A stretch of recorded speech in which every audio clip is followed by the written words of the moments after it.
ang pamagat ng i-share ko naman ngayon ay value the move of God. Pahalagahan mo ang kilos, ang ginagawa ng Diyos sa iyong buhay. Tatanungin ko po kayo, pero mo po ba kayong nakikita ang ginagawa ang Diyos sa buhay niyo? Amen. Ha? Sino dito nakakakita na ang Diyos ay may ginagawa sa buhay? Amen. Kung hindi mo nakikita ang ginagawa ng Diyos sa buhay mo, baka bulag ka.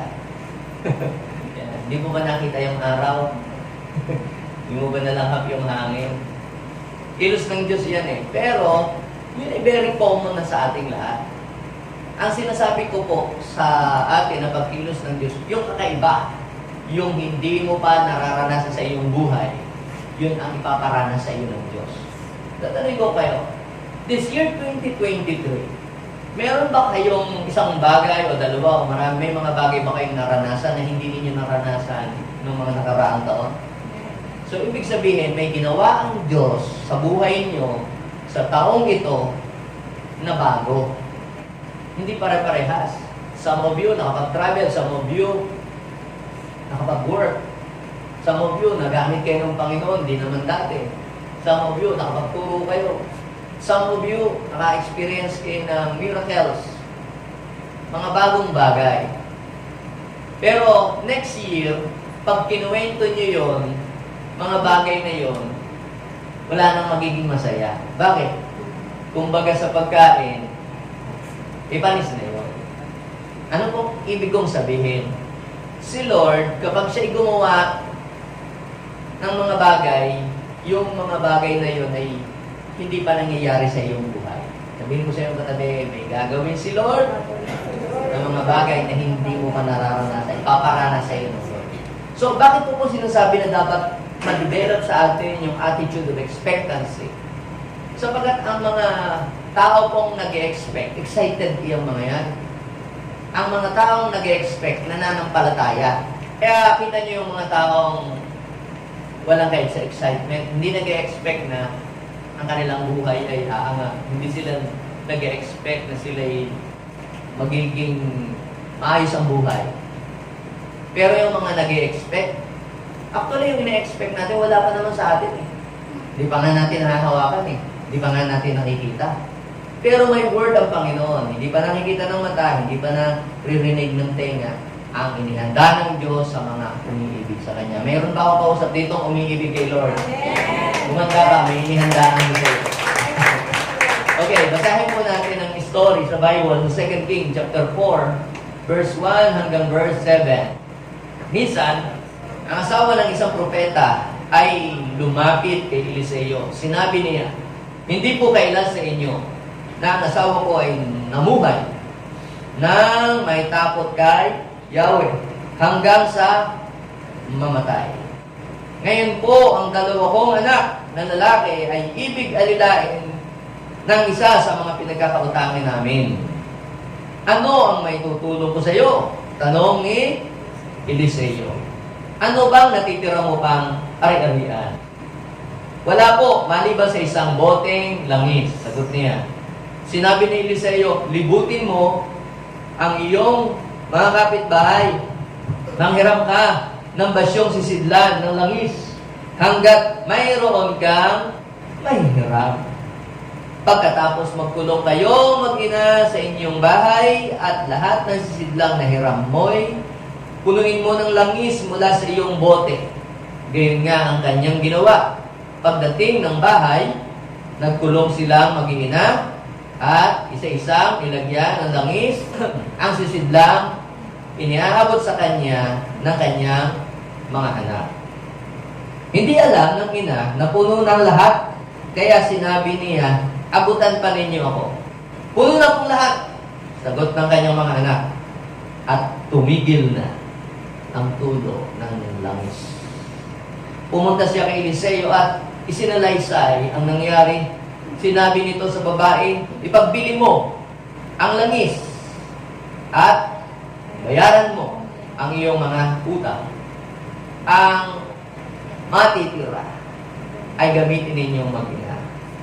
Idinideklara ko sa inyo, yung mga may utang, ha?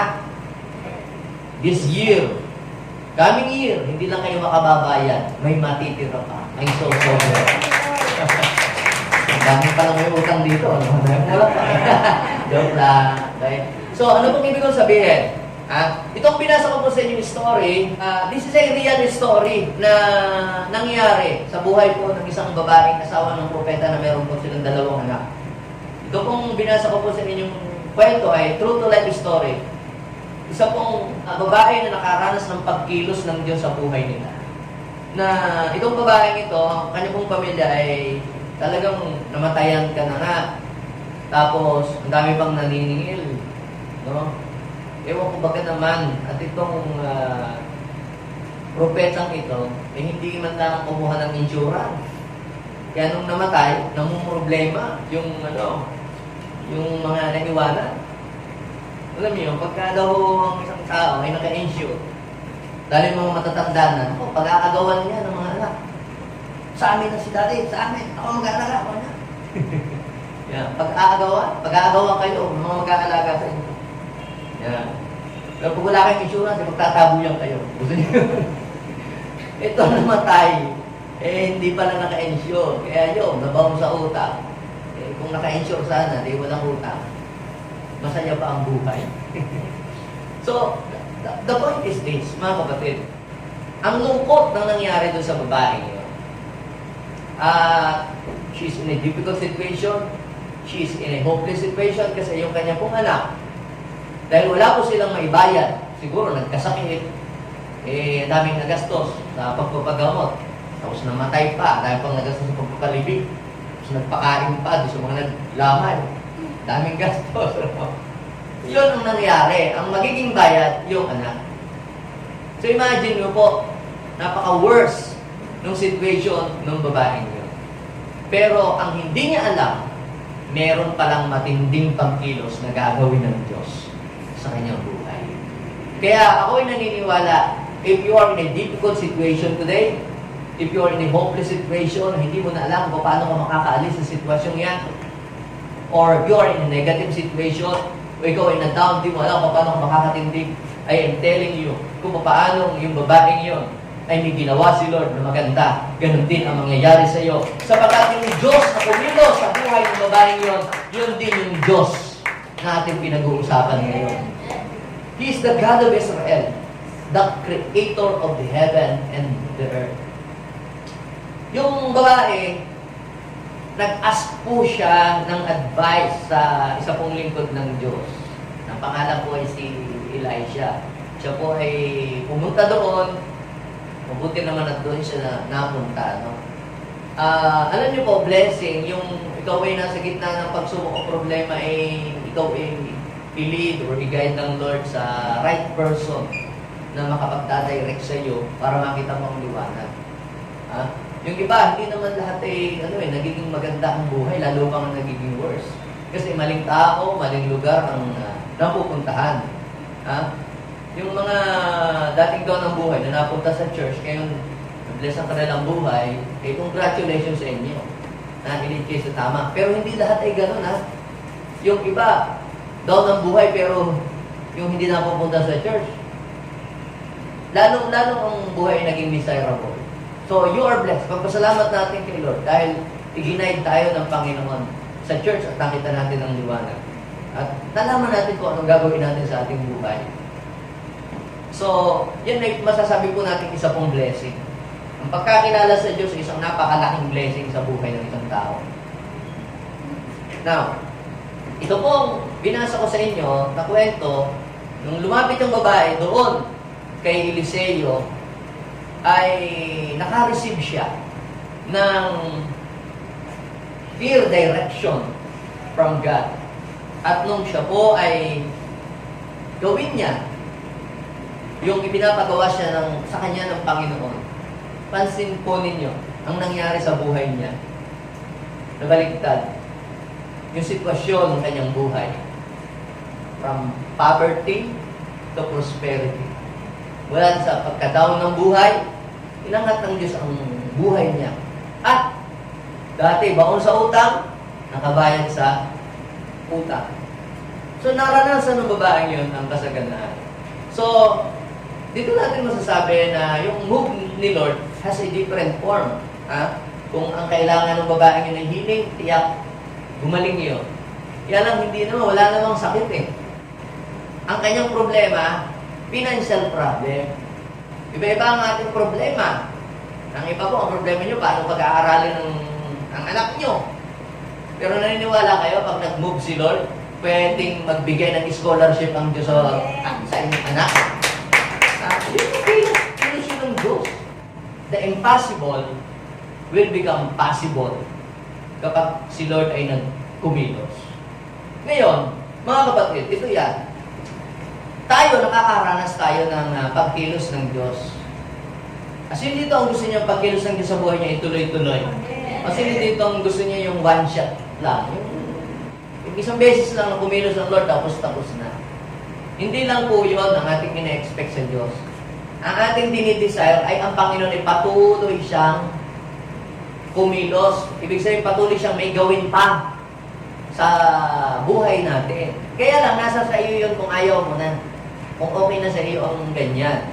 Pero si Lord, hanggat gusto mo pa at hanggat ikaw ay nais mo pang maranasan yung pagkilos niya sa buhay mo, ay patuloy siyang kikilos.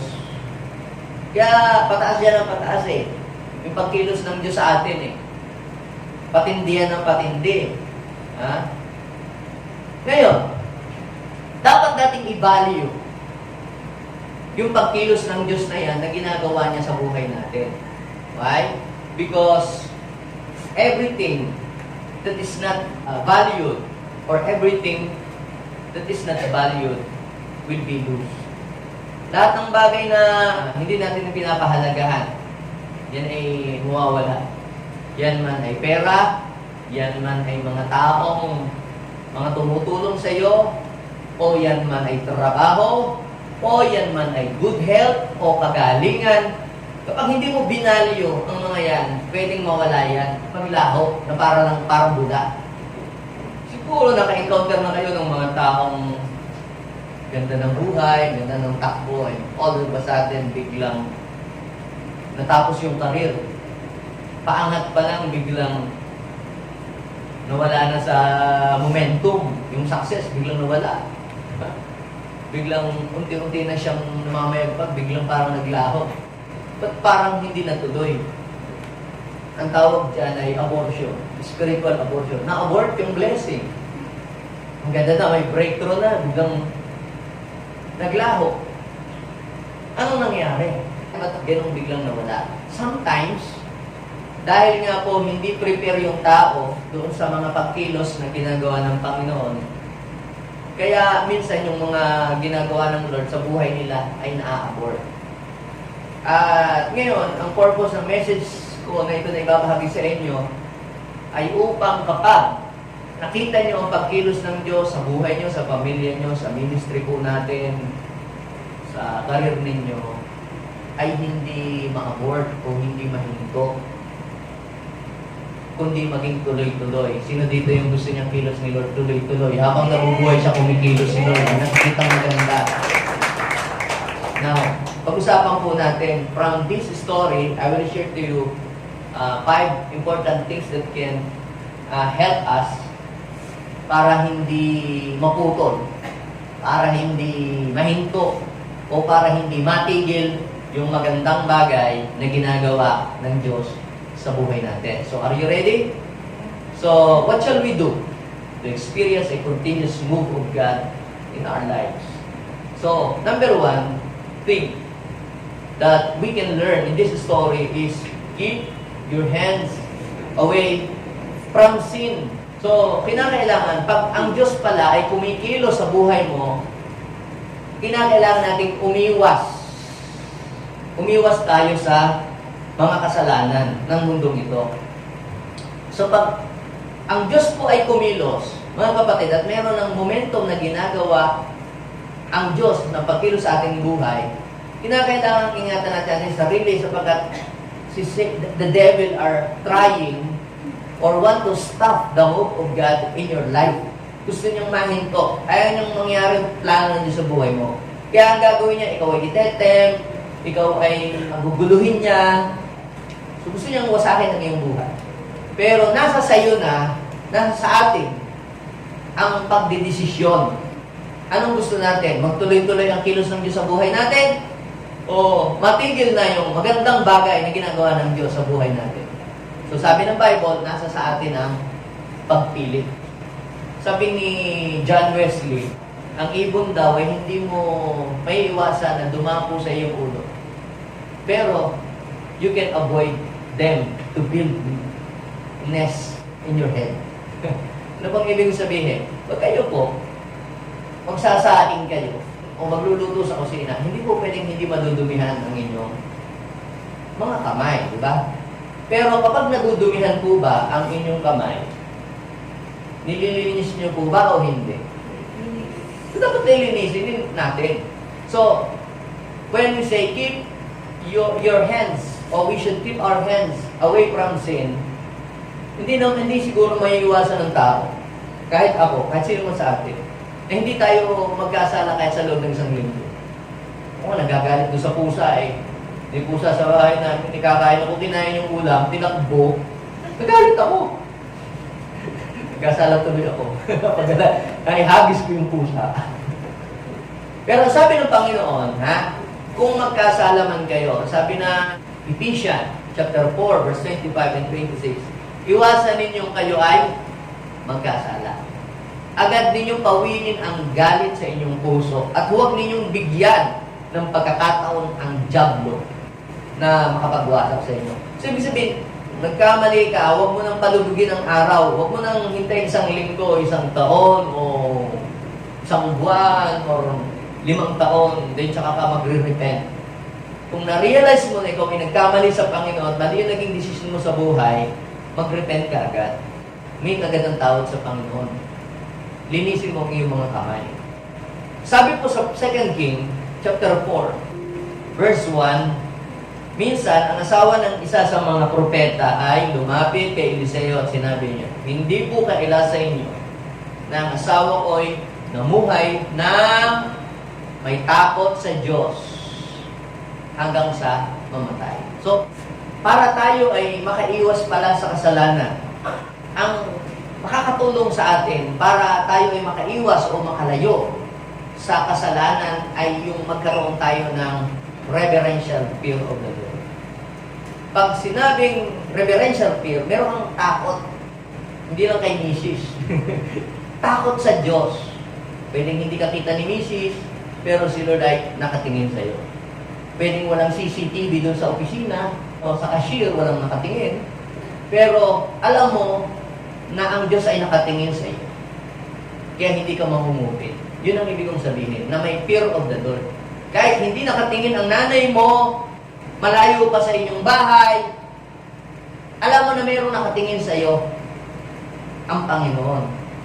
So, yung fear of the Lord, yung reverential fear of the Lord can help us para po hindi tayo makagawa ng mga kasalanan. Kung ikaw ay magkamali, ikaw ay magsisisi agad dahil Lord, nakita mo po ang aking mga nagawang mga pagkakamali. Patawarin mo po ako. Bakit po?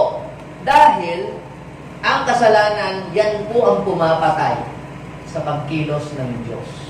Sa isang bansa, sa isang pamilya, sa bahay, sa isang buhay ng isang tao, maging sa iyong negosyo, kayang patayin ng kasalanan ang pagkilos ng Diyos. Siguro may mga nakilala ka tayo, ang ganda-ganda ng karir nila sa buhay, tapos ng lalaki, yung padre ni Pai, ng lalaki, may ng babae, tapos biglang nagsugal, tapos biglang parang domino effect na nasira na. Umangit na. Bakit? Dahil because of sin, nahinto ang pagkilos ng Diyos na stop.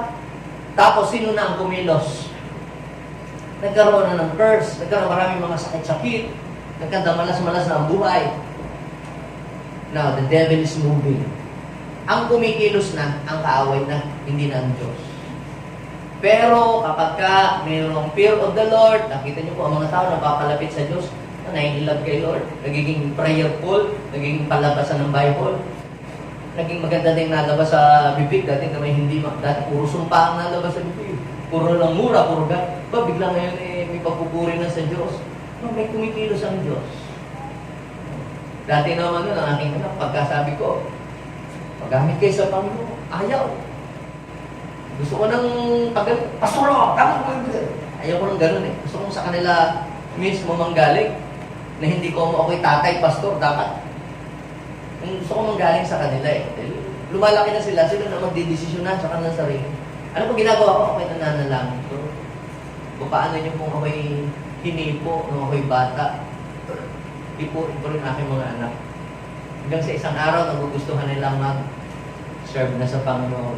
Excited na sila, pupunta sa church, pag may mga gawain, may mga practices sila, papagamit kay Lord. Sabi ko, Lord, kumikilos ka na sa kanila. So, minsan, sa asawa natin, hindi naman kailangan, dapat mag-born ka. Sige, hindi mo lang ganun yun. Takutan. Walang takutan. Alam mo gawin mo para kumilos ang Diyos? Mag-pray ka. Sa gabi, ilay hands mo. Pag hindi kunyari, inaakap mo yan. Pero pinagpe-pray mo, makabuhin ka, Lord. Una, we must keep your hands away from sin. Iiwas tayo sa paggawa ng kasalanan. So, ano yung nangyari kay Samson? Bakit si Samson ang ganda ng move ng Lord sa buhay niya? Ang ginagawa niya, paggabi, pumapasok sa mga bar. Ito niyo ha, inaanoin siya ng Holy Spirit, pero paggabi, punta sa mga club, naghahanap ng mga chicks doon. Pero kumikilos si Lord. Ito niyo ha, kumikilos si Lord. Pinaglaruan niya ang kilos ng Diyos sa buhay niya. Akala niya, magtutuloy-tuloy yun. Yes, kumikilos ang Diyos kahit may ginagawang mali ang isang tao for some extent. Binibigyan ng Diyos ng chance. Eh, nung puno na si Lord, anong ginawa ng Lord sa kanya? The Lord withdrew Himself, withdrew His presence from the life of Samson. At anong nangyari? Yun, nabulag, naging slave, dumilim ang kanyang buhay. Ang kasalanan, yan ang nagpapahinto ng magandang takbo ng buhay natin at kilos ng Diyos sa buhay natin. Even sa church. Kaya, lagi, pag may naiisip tayo, may nagawa tayo, nagalit tayo, o anuman, maghingi tayo ng tawad sa Diyos. Kung may galit tayo sa puso, kasalanan yung magalit ka, magtanim ka ng galit. Sin yun. Magtampo ka. Kasalanan yun, magtanim ka ng galit sa iyong kapwa. Murderer. Tumingin daw ng may mahalay na pagnanasa. Adultery, sabi ng Bible. So, anong gagawin mo? Hindi ikaw ay magre-repent para tayo ay hindi magtuloy-tuloy na mabuhay sa kasalanan. Tandaan po natin mga kapatid, na si Lord ay humahanap ng mga malilinis na sidlan para doon niya i-pour out ang kanyang blessing at ang kanyang power. Are you? Whenever God moves, He uses people. Laging may gumagamit. Kanina ako po'y huwag na uhaw. Nung ako'y pag-akyat ko dito na uhaw. Tapos nung ako'y na uhaw, syempre gusto kong iinom ako. Naghahanap ako ng mga baso. Saan ba ang baso? Yung mga baso nakatihaya. Tinitingnan ko isa-isa, uy, may parang kulay red. Ayaw ko ito. Ang hinahanap kong baso, yung malinis. Ha? Yung hindi gamit. Ano yung sabihin? Gayon din ng Panginoon, mga kapatid. Pag siya ay kumilos, naghahanap ang Diyos ng gagamitin, at ang gagamitin ng Diyos, yung taong nililinis ang kanyang buhay. Na hinahayaan niya na, hindi niya hinahayaan ang kanyang buhay ay naandoon sa maduming pamumuhay. So, kagaya po ng ating pong binasa, yun daw pong propeta na asawa niya ay namuhay na may takot sa Diyos. So, ang mga tao pong namumuhay na may takot sa Diyos, ay ang Diyos ay merong inilaan na matinding bagay na gagawin para sa kanila.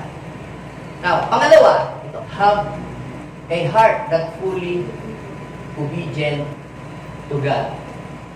Ang Panginoon, napansin ko po pag binabasa ko po ang Bible, mapapansin din nyo ito, bago gumawa ang Panginoon isang bagay, sometimes, nagbibigay siya ng instruction. Nagbibigay ng instruction si Lord sa mga tao. Sometimes sa prophet, sometimes sa individual, nagbibigay siya kung anong gagawin. Halimbawa, Yung si Lord ay kumilos doon sa wedding sa Cana Galilea. Dinuubos na nandun ang wine. Si Lord ay nagbigay ng instruction sa mga servant. Punuin nyo ng tubig yung tapayan ng anim hanggang doon sa kanyang labi. Tapos sabi niya sa mga servant, magsalo kayo ng tubig. Tapos dalahin doon sa wedding coordinator. So may instruction. At yung instruction na yon, ginawa lahat nung inuutusan. At ano po ang naging resulta? Tumilos ang Diyos at yung nagpakasal ay nahango sa kahihiyan. Hindi na pahiya sa mga bisita. Now, sa buhay din natin, may mga ipapagawa si Lord. May mga ipag-uutos. Pwedeng personal, pwedeng in general para sa ating lahat, or pwedeng individual, sa iyo lang sinasabi ng Lord. Ano kailangan mong gawin? Sumunod ka. Si Lord ay mangungusap sa iyo. May ipapagawa siya. Mag-i-speak siya sa heart mo, paulit-ulit yung sasabihin, or pwedeng i-impress niya. Every time na magbubukas ka ng TV, magpapop up na lang yung salitang yun. Alam mo yun, ma-sense mo yun sa sarili mo, na may instruction si Lord. Ikaw ang nakakaalam nun. Ngayon, kapag si Lord ay may instruction sa iyo, lalo pa sasabahan pa ng salita ng Diyos. Kahit saan ka lumingon, laging parang yun ang inaano ng Lord sa iyo. Kahit saan ka makinig ng preaching, laging yun ang salitang lumilitaw. Ibig sabihin, pinapagawa ang Panginoon sa iyo. Yung pala, puro forgiveness. Pag nagbukas ka sa Bible, may patungkol sa pagpapatawad. Pag nagbukas ka ng TV, may drama, may nakikita kang patungkol sa pagpapatawad. Pati sa patalastas, laging ganun, di ba? Ibig sabihin, mayroong instruction sa iyo ng Lord, ang Lord na ganun ang gawin mo. Pag hindi mo yung ginawa, then the move of God in your life will stop. Kapag hindi ka sumunod, mahihinto ang pagkilos ng Diyos sa buhay mo. Yung magandang ginagawa ng Diyos sa buhay mo, mahihinto. Na-witness natin yan sa buhay ni Haring Saul. Si Haring Saul, ang ganda ng simula ng kanyang buhay. Na-promote siya, naging hari. Siya ang kauna-unahang hari. At ang ganda ng plano ng Diyos para sa kanya. Sa kanyang mga anak at mga apo, magsisimula ang mga dakilang mga hari at dakilang mga tao. Pero alam niyo po, hindi natuloy. Pwede pa lang ang kilos ng Diyos talaga ma-abort. Alam niyo kung bakit? Dahil po, series of disobedience ang ginawa ni Saul. Unang disobedience, sabi ba naman sa kanya ni Samuel, hintayin mo ako sa Gabaon. Basta, hintayin mo ako at ako'y darating. Pala tinetest din siya. Di naghintay nga naman. Tapos ako ang maghahandog. Kasi siya ang prophet si Samuel. Ang hari hindi man naghahandog yun. Kasi hindi naman siya priest. Ngayon, na-delay. Sometimes yung delay, tinetest ng Lord kung magtitiwala ka pa sa kanya. Tinag-aalisan na yung mga tao. Papalapit yung mga kalaban nila. So, mga tao nag-uuwian na. Kunti na lang yung naiwan. So, ang ginawa ni King Saul, siya na ang naghandog. Kahit hindi yun ang instruction sa kanya. Siya naghandog. Pero yung pagkatapos na ng kanyang paghahandog, eksaktong dumating si Samuel.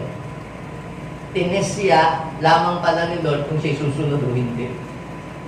Sabi ni Samuel, bakit ginawa nun? Ba't mo sinaway si Lord? Ba't di mo kainitay? Di ba sabi ko sa'yo?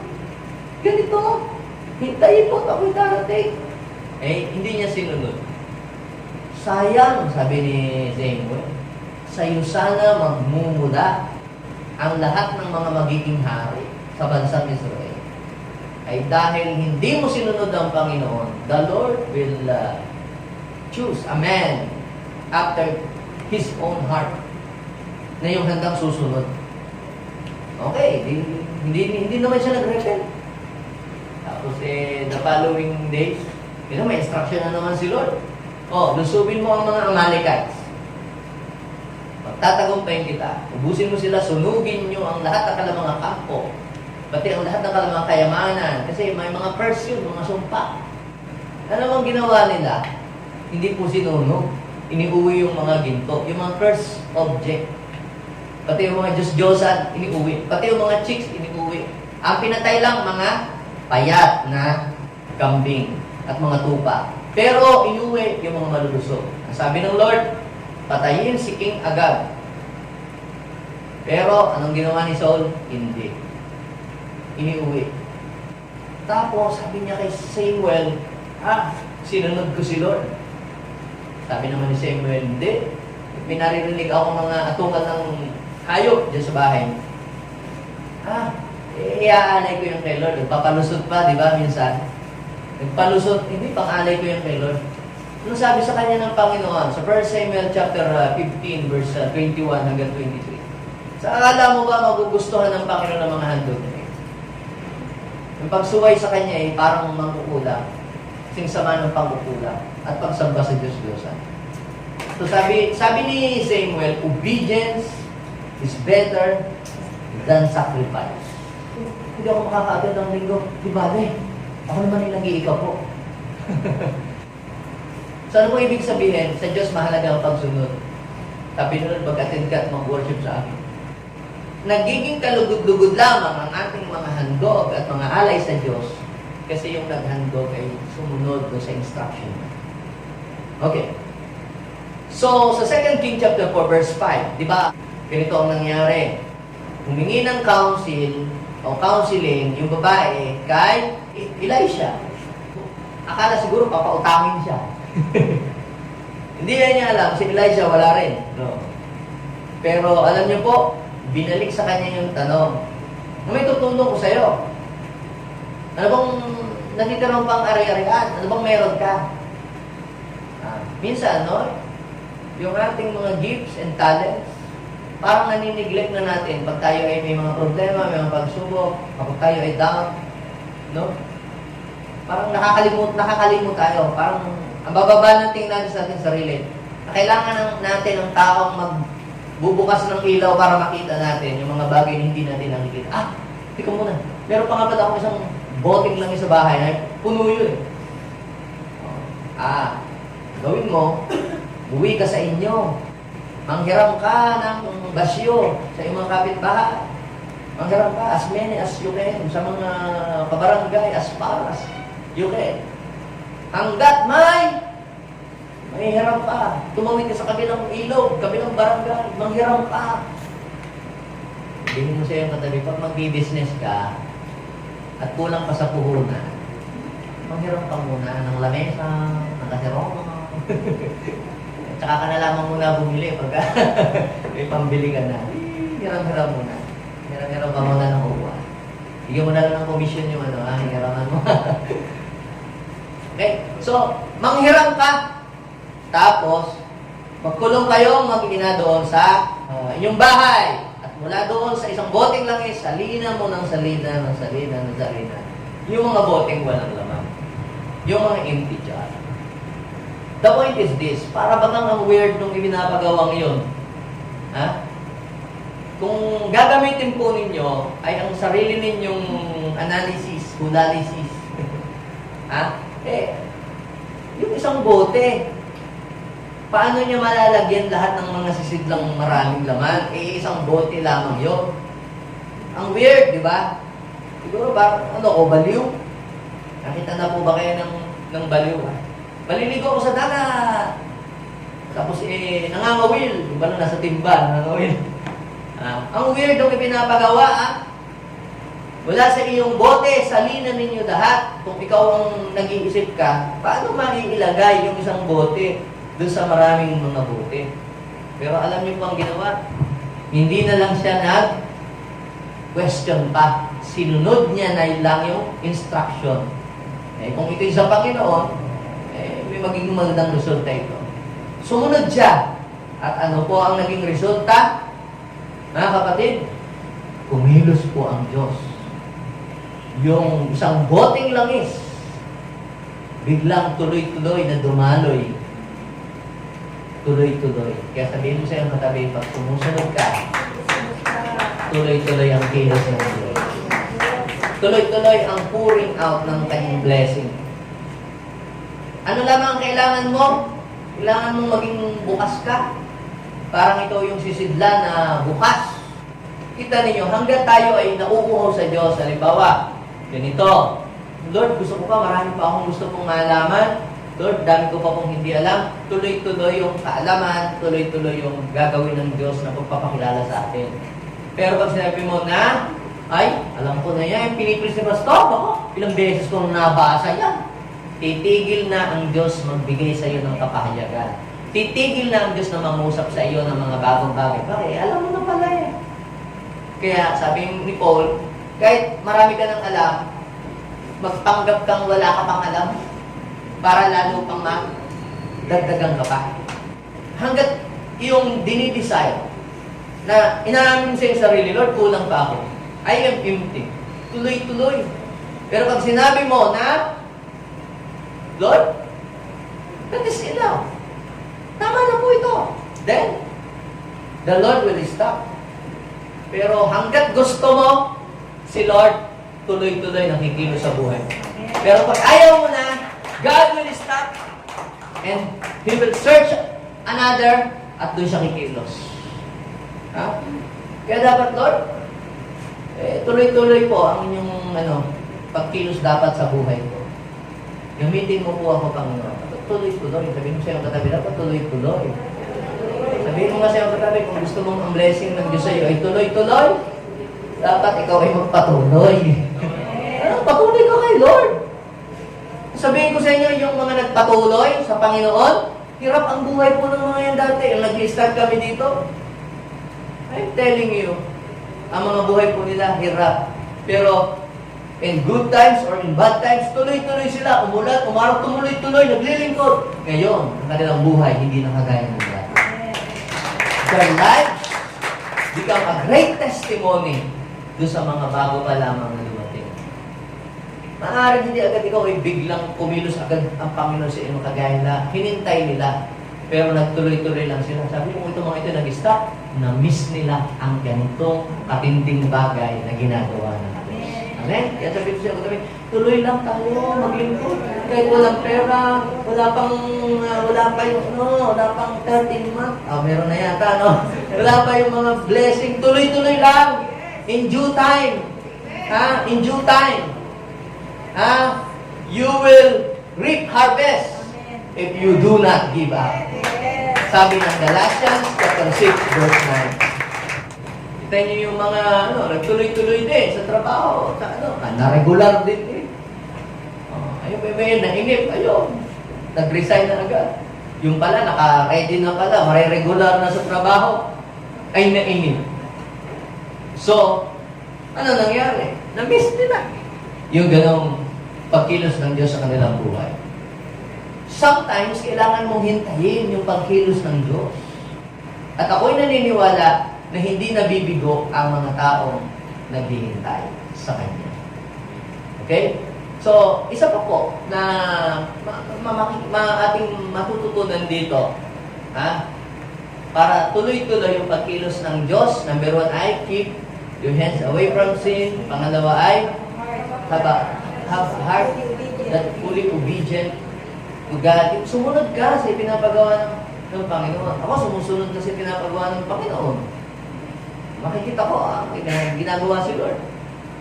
Pag hindi ka na sumunod, hindi nakikilos ang Diyos, hahanap siya ng ibang tao dun sa kikilos. Pangatlo, ito. Be careful with every word that you will say. Be careful with every word that you will say. Tatanungin ko po kayo, ano po yung nakasanayan ninyong lagi ninyong sinasabi sa bahay niyo araw-araw? Ay, nako, linggo na naman, nakakatamba. Ay, Lunes na Lunes, wala na naman ang pera. Kahit sunugin mo ako, hindi ako mag-aamoy 1,000. Mga gano'n na. Ano yung sinasabi niyo po palagi? May nangyari na ba sa mga mga kasasabi po ninyo kung gano'n? Alam niyo po, ang words pala na sinasabi natin is very powerful. ang words na ating pinapakawalan mula sa ating bibig, yan ay may kapangyarihan. Negative words man yan, or positive na words. Kahit din sa iyong anak, huwag mong yung pagsasabi ng mga negative. Kaya ang believer man yan, hindi naniniwala sa Diyos. Alam nyo, ang word ay may power. Meron nga pong isang, yung parang nawala sa katinuan. Lumapit sa pulis. Sabi sa pulis, ako po inyong ikulong, ako po inyong ikulong, ako po inyong pusasan, ako inyong pusasan. Sabi naman ng pulis, wala ka namang kasalanan, gumawa ka muna ng kalukuhan, tsaka kita po pusasan, kukulong. Alam niyo po, gumawa nga po ng kalukuhan, pumatay. Yun nga po ang nangyari. Nag-trending ho yun. Ha? Ano masasabihin mo gano'n? Sa iyong anak, tumalaw ka niya. Be very careful with your words. Yung sasabihin mo sa iyong bibig. Kasi napansin ko, mga kapatid, kapag kumikilos ang Diyos ino-honor niya ang ating mga sinasabi. Si Lord ay nagre-response sa bawat salita na sinasabi natin. Sa Book of Numbers, chapter 14, verse 28, ito lang yung bibigay ko sa inyong mga verse. Tsaka ako kukonect dito sa kinukwento ko sa inyo para mas maintindihan nyo. Ang sabi ng Numbers, chapter 14, verse 28, yung mga Israelita nagreklamo, ay, ako, mamamatay kami dito sa ilang, wala pagkain dito. Ganon ang sasabi niya. Lagi sila nagreklamo. Sabi ng Panginoon, sabihin mo sa mga yan, I will do to them the very words I heard you say. Gagawin ko ang mga salita na naririnig kong binibigkas nila. See? Si Lord pala nagre-response. Ang kilos ng Diyos sa buhay natin ay, yun ay response lang kung ano yung lagi mo sinasabi. So, ibig sabihin, gumagalaw ang Panginoon base sa kung ano yung lagi mong sinasabi. Kaya sabihin mo sa iyong katabi, ingat-ingat sa iyong mga sinasabi. Bakit? Dahil ang ating salita ay may kapangyarihan. Pwedeng ito ay magbuo ng buhay, ito magwasak ng buhay. Ito. Sabi ng Panginoon, let there be light, and there was light. Kita niyo gano'ng mabisa? Let there be, let there be, let there be, let there be. Nagkaroon lahat. Ano lang ginawa ni God? Nagsalita. Alam niyo po ba, yung gano'ng kakayahan, yung gano'ng kapangyarihan ay mayroong kaninoon? May bisa ang mga sasabihin mo salita. Dahil created ka according to the image of God. Si God, kung sabihin, let there be, let there be. Nagkaroon. Pagkatapos, let us form man into our own image. So, kinrate ka according to the image of God. So, kung si Lord may power pag nagsalita, ikaw din, may bisa ka din kapag ka nagsalita. Parang yung Wright brothers. Sabi na, lilipad ang bakal someday. Nangyari. Kaya yung ating salita, dapat natin maintindihan na may kapangyarihan yun. Kaya be very careful with every words that you will say. Bakit? Dahil pwedeng sa sinasabi mo ay mahinto ang magandang kilos ng Diyos sa buhay. Tingnan natin. Paano nahinto? Sa verse 6, hindi alam ng ina na puno ng lahat, kaya sinabi niya, abutan ninyo ako. Hindi alam ng nanay na puno na pala. Kaya sabi doon sa mga bata, abutan niyo pa ako. Anong sabi nung mga anak? Puno na po. Ibang binabasa ko. Sabi ko, sandali mami ha, dahan-dahan lang, ako may manghihiram pa sa kapitbahay. Yung mga may mahirap pa, sabi niya, puno na po. At pagkasabi niya, puno na po, ibahin natin yung salita. Parang tama na po dahil puno na. Diba? Parang gano'n eh. Siyempre, pag puno na po, it means enough. It means, tama na puno na eh. Halimbawa, ayan, meron akong tubig sa pitchen. Binigyan niyo ako ng baso. Oo. Yun, salin ako ng salin. Ay, puno na. Ano gagawin ko? Isip na ako. So, anong ibig kong sabihin, mga kapatid? Yung pagkilos ng Diyos, ito ay nagre-response sa ating sinasabi. Kaya, kung ano yung sinasabi mo, ng sinasabi sa anak mo, sa asawa mo, sa pamilya mo, sa trabaho mo, sa church mo, sa bansa mo, Yun yung gagawin ng Diyos. I will do to you the very words I will to say. Kaya sabi, puno na po. Please, tama na po. Kaya pagkahalwa, nananalayan ka sa Lord, Lord, kahit po kami magdildil ng asin, basta mahalag ka, kapiling ka namin. Ganun ba? O sige, magdildil ka nga ng asin. Siyempre, di ba? Your request, granted, is granted. Panginoon, kahit po kubo ang bahay namin, basta masaya ang pamilya namin. Ganun ba? Sige, kubo na lang ang bahay. Panginoon, kahit po high school lang, makatapos po anak ko. Ganun ba? Sige, high school lang. Ito, true to life story. Meron pong isang Kristiyano sa Davao siya. Na bago pa lang siya, hindi pa niya narinig tong teaching na to. Ngayon ko pa lang pinuno. Na-born again sa JMA. Nakikita niya sa video, ang ganda ng ating church. Ganda ng church natin. Ano mo ang kanyang diniklara? Sabi niya kay Lord.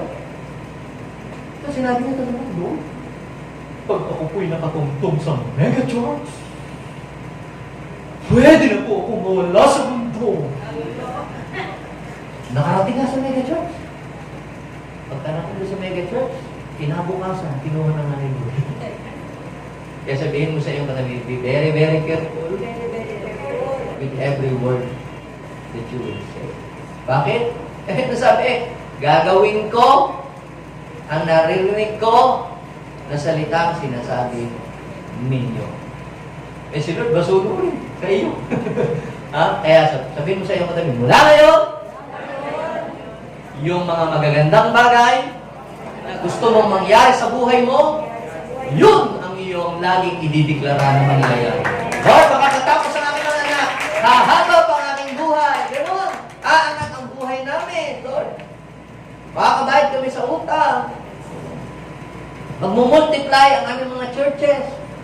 Lahat kami magsaserve sa inyo. Ganun ang iyong sabihin.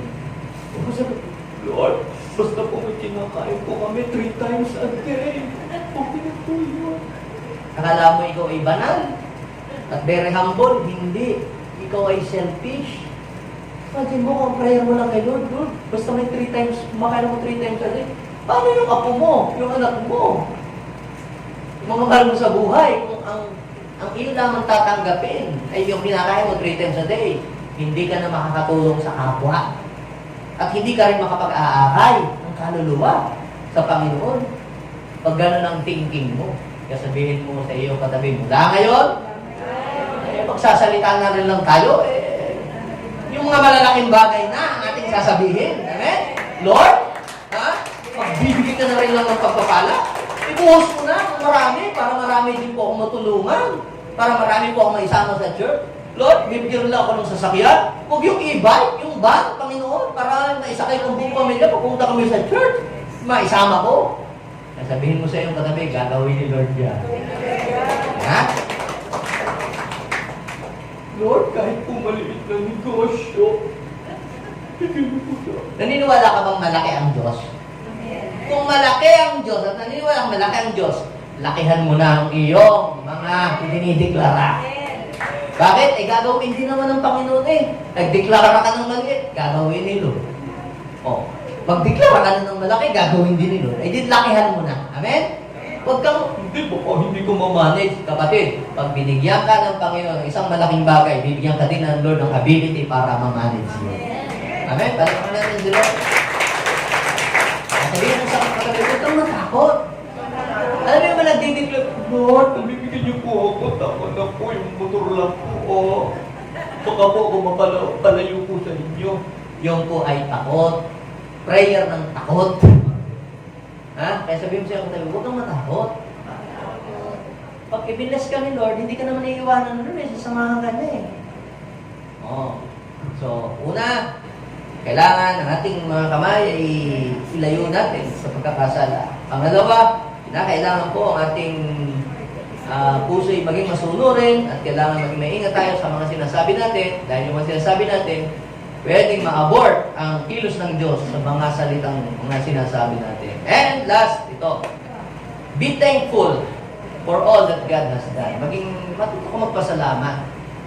O, tumanggap ka ng mga malaking kita o maliit na kita, malaking ani o kaunting ani, magpasalamat ka. Salamat Lord, may trabaho po ako ngayon. Tawa ako ngayon. Hindi naman sapat sa amin ito. Magpasalamat ka. Si Jesus po, mga kapatid, noong mayroon lamang pong 2 tinapay at ilang maliliit na isda, yung kinuha niya, anong sabi? Siya po ay nagpasalamat. Kumilos ang Diyos, nag-multiply, at lahat daw po ay nakakain. Kaya sabihin mo siya, katabi, learn to be thankful. In everything that you have received from God. So, yun na nga po ang nangyari.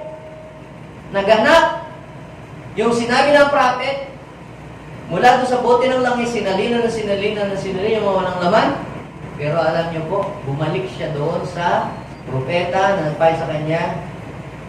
Siya nagpasalamat, siya nagkwento, nag-testify. Sino nakabasa ng kwento about doon sa 10 lepers? Di gumaling yung 10. Muwi na. Hindi na nagpakita kay Jesus. Pero yung isa, bumalik. Nag-testify. Alam niyo, Lord, kung sinabi niyo yun, habang ako ay naglalakad, unti-unti pong tumutubo ang laman, tsaka po yung kuko, bigla pong tumutubo at ako makarating sa bahay, bigla pong magaling na. Ako po'y bumalik. Salamat. Salamat po. Dahil bumalik, nabigyan ng another instruction. One attend sa church is not enough. Pag na-bless ka, sabi mo siya katabi, pag na-bless ka, bumalik ka sa church to receive another instruction from the Lord. Di ba? Pag na-bless, wala na, hindi na nagpakita. Dami ko rin naman gano'n, may na-counsel na, may ministra. Basta dumalo lang po kayo. Si Lord po ay mahumas sa inyo, mag-gagay kayo. Wala na, hindi ko na nakita. Kaya ano nangyari? Na-abort yung magandang ginagawa ng Lord. Si Lord ay magdadirect sa iyo. Ida-direct ka niya. So, bumalik yung babae. Ito po, ang dami ko pong langis. Kaya pang gagawin ko dito. Tignan nyo? Minsan, ang tao, nakakatanggap ng maraming pera, hindi niya alam gagawin sa pera. Kaya, ubus-ubus din. Kaya meron, one day millionaire. Walang wisdom. Kaya kahit tumanggap ng maraming limpak-limpak na salapi, nawawala din. It is because hindi alam mo anong gagawin dun sa ibinigay ni Lord sa kanilang mga blessing. Now, ito yung pang-lima. Manage the blessings well. Pangasiwaan mo ang mga pagpapalang ibinigay sa iyo ng Diyos. Ba, may kasabihan sa Bible, ang mapagkatiwalaan sa maliit na bagay, pagtitiwalaan ng Diyos. Tapos sabi ng Panginoon, ipunin niyo yung mga lumabis para hindi masayang. So, pansinin ninyo mga kapatid, kapag hindi natin namamanage ang mga tao natin dito, kapag hindi natin namamanage ang mga blessing na pinapadala ni Lord, kapag hindi natin namamanage yung kilos ng Diyos sa buhay natin, pwede yung ma-abort at pwede yung mawala. Pero habang namamanage mo, pansinin mo habang namamanage mo yung blessing, si Lord, padagdag ang ipinupur out na blessing sa iyo. Pero pag hindi mo namamanage, mapapansin mo, baka pawala yung blessing, paubos ng paubos. Parang nagsasalin si Lord ng tubig sa butas na timba.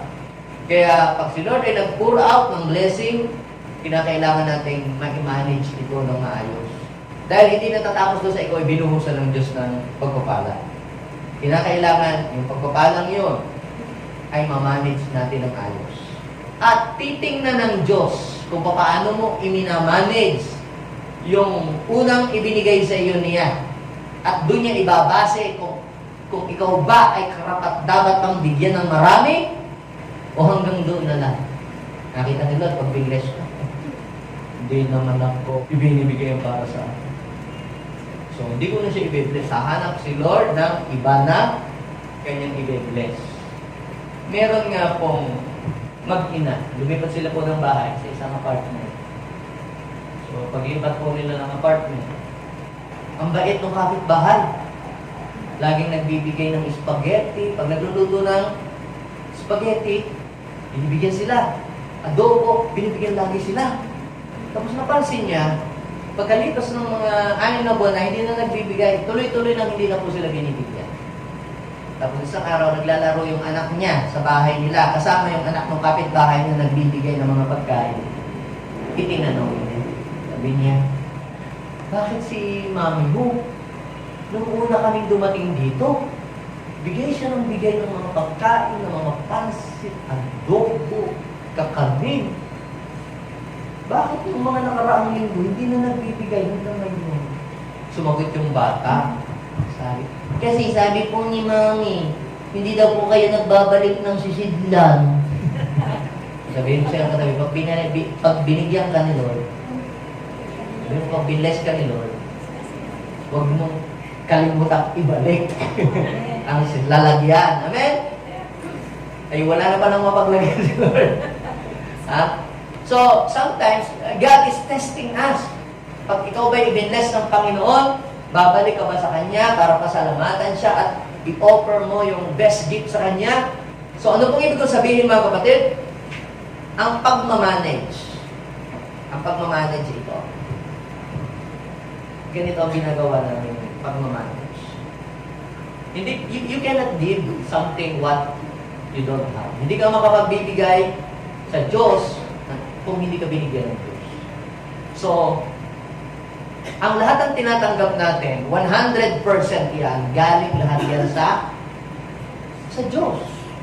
100% na tinatanggap natin galing sa Diyos. So, ano ang management? Di kalimitan, pag tumagot tayo ng 100%, uy, 3-day sale. Yeah. Tapos, uy, binitirang piso. Ano nga pala? Sa linggo, may bigay ko kayo, Lord. Gano'n naman. Kaya pansin ninyo mga kapatid, ang ating finances, lagi tayo, tumatanggap tayo ng blessing, pero, bakit parang wala? Dahil hindi natin namamanage na tayo. So, ano po ang management na ginagawa po natin at magandang management para hindi ka magkulang? Naalala ko nung pumunta kami dyan sa may bayan, sa may malapit sa city ko. Nag-speak noon si Benjamin sa amin, sa mga pastor. Sabi ka ng aming lola, kwento ka bilin-bilinan, huwag kang gagasta ng higit sa iyong kinikita. Yun daw ang kanilang principle. Huwag kang bibili ng gamit ng you can afford. Ang sweldo mo lamang 10,000. Bibili ka ng washing machine na 30,000. Diba? Hindi siya proportion. Kaya ka paghihirap. Now, paano natin mamamanage ang mga blessing? So, ang 100% saan ang gagaling? Kanino? Sa Diyos. Lahat sa Diyos. Ngayon, pag tumangkat tayo ng 100%, ilan ang para sa Diyos? Ang sabi ng Book of Leviticus, tithes belongs to the Lord. So, kapag tatanggap kami ng 100%, lahat ng aming mga tinatanggap sa Lord, sineseparate namin, una ang Panginoon. Diba sabi, unahin ang Panginoon. So, sa Panginoon, binibigyan namin para kay Lord. Nagbabalik kami ng sisiglan. Yan, 10% kay Lord.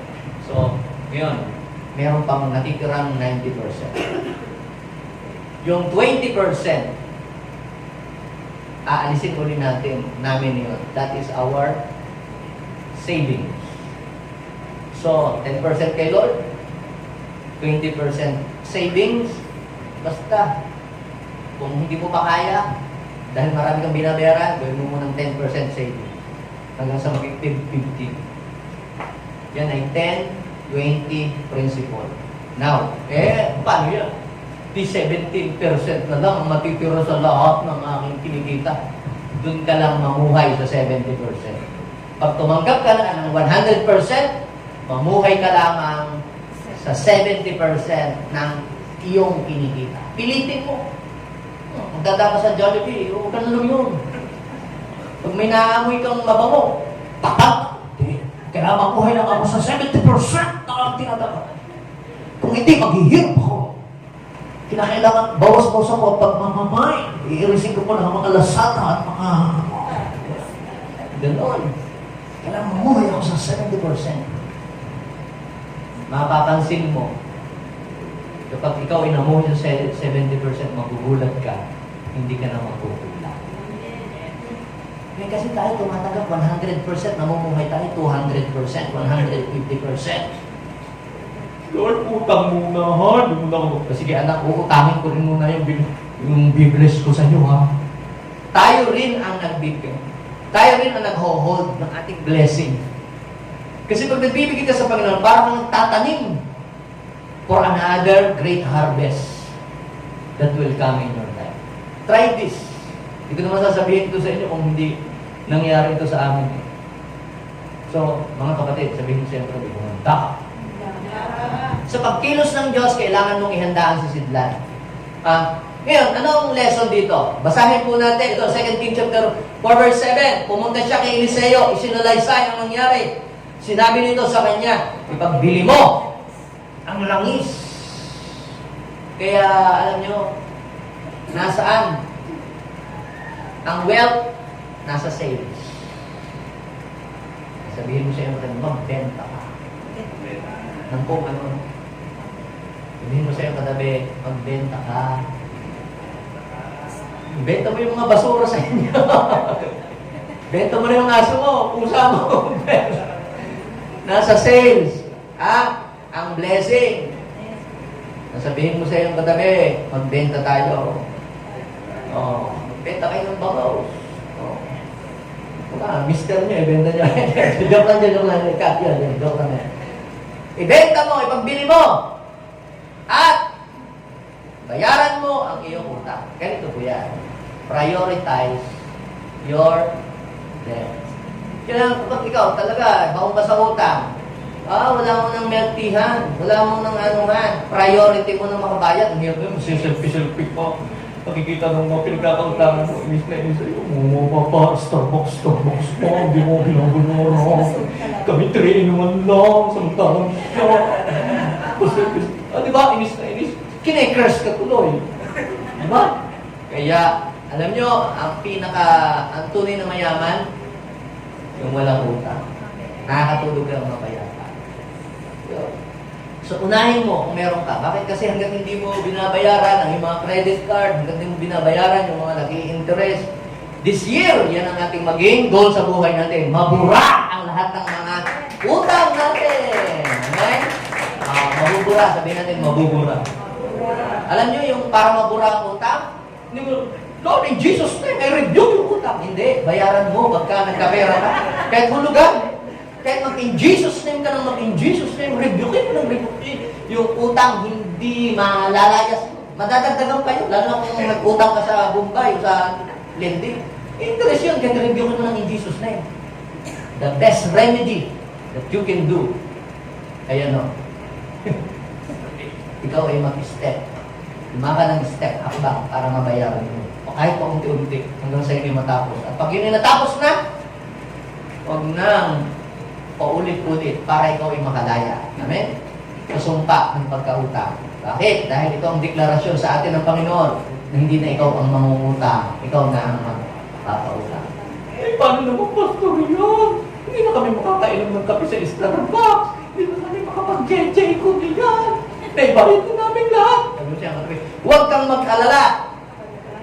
Sabi ng 2 Kings chapter 4 verse 7, bayaran mo ang iyong utang.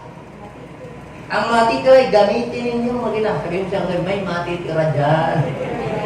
Amen? Magmimira na si Lord. May matitira. Mas madami. Amen?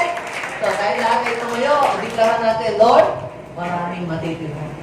Pag nagbibigay ka kay Lord, Panginoon, ang dami kong mabay. Yan, sabi ko sa inyo, yung confession ninyo eh. Kasi pag nagbigay ka kay Lord, mas marami ang matitira. Let's declare sa oras na ito.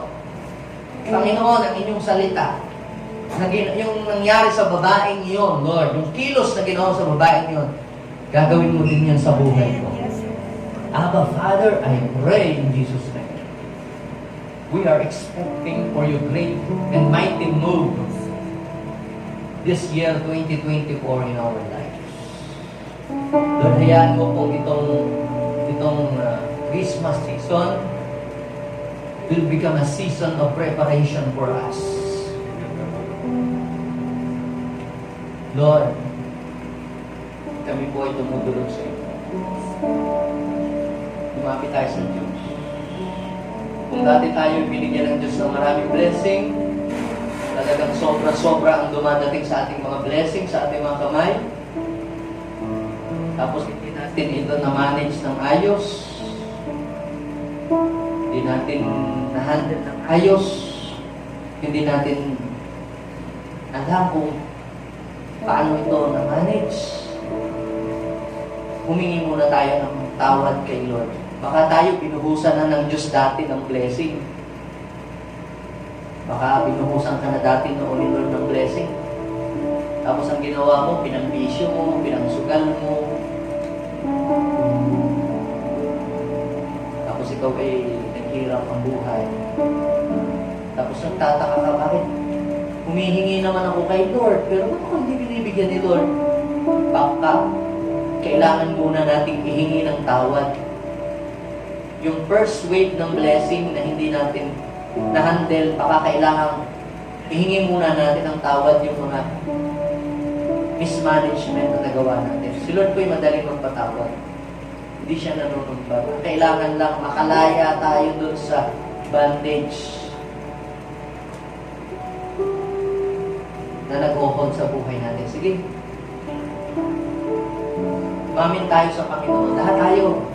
Hindi lang kayo, pati ako. Lahat tayo. Meron pong mga mismanagement na nagawa sa ating mga buhay. Yes, we are not perfect. Yes. Pero hindi ibig sabihin hindi na tayo mag-strive na tumindig. Hindi ibig sabihin na hindi tayo perfect. Hindi na tayo mag-strive na maging maayos ang buhay. Let's try and do our best. Kasi may igagaling ka pa, may ibuhusay ka pa, may ibubuti ka pa. Lord, we totally surrender our lives. Patawarin niyo po kami. Sige, ikaw ang nakakaalam sa buhay mo kung ano yun. Hindi ko po alam. Pero kung ano man yun, ang mga bagay, ang mga blessing na hindi mo na-manage, isang hingi lang ng tawad kay Lord. Nung ikaw ay angat ang buhay, hindi mo na-manage ng ayos, isang hingi lang ng tawad kay Lord. Lord, forgive me. Yung unang bugso, yung unang wave ng kilos ng blessing mo, hindi ko po ito na-handle ng ayos. Pakawarin mo po ako. Now, I learned something na hindi po pala forever kapag hindi na ma-manage, Lord, ito po pala yung nawawalaan. Kapag hindi pala ma-manage ng ayos, ito po pala yung na-abort. Forgive us, Lord. Mula po ngayon, natuto na po kami napahalagahan ang mga blessing, ang mga ginagawa sa buhay namin. Lord, kung kami po ipagkakatiwalaan mo ulit, sige, magsalita ka ngayon. Lord, kung kami po o ako po ay pagkakatiwalaan mo muli, I will do my best, Lord, to give back to you what is due to you, to save the 20% of every income, at mamumuhay ako hindi sa luho, kundi sa 70% lang, Panginoon, para hindi ako malagay sa alanganin at hindi ang aming buhay maghirap. Lord, tulungan niyo po akong i-manage. Yes, I pray palakihin mo ang 70%, increase their 100%, Lord, hanggang sa ang 70% ay maging more than enough na para sa kanilang buhay. Dinideklara ko, walang JA1 people na maghihirap in Jesus' name. Lahat ng nandirito, ang pinakamahirap na tao na dumadalo sa church na ito, dinideklara ko sila iaangat mo ang buhay. Magbubukas ka ng opportunity para sila, Panginoon, umangat ang buhay. You demon, spirit of poverty and bankruptcy, get out of their lives in Jesus' name. Get out of their family. Lahat ng mga spirit of death, cycle, lahat ng mga cycle na paulit-ulit, bayad utang, I break your power sa kanilang buhay in Jesus' name.